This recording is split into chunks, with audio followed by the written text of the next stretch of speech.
بسم الله الرحمن الرحيم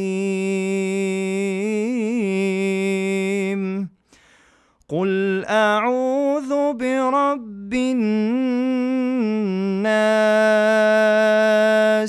ملك الناس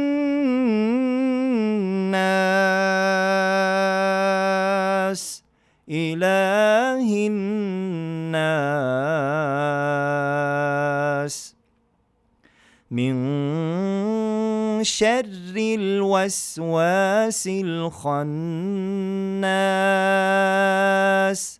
الذي يوسوس في صدور الناس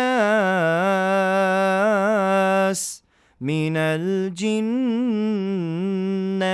والناس.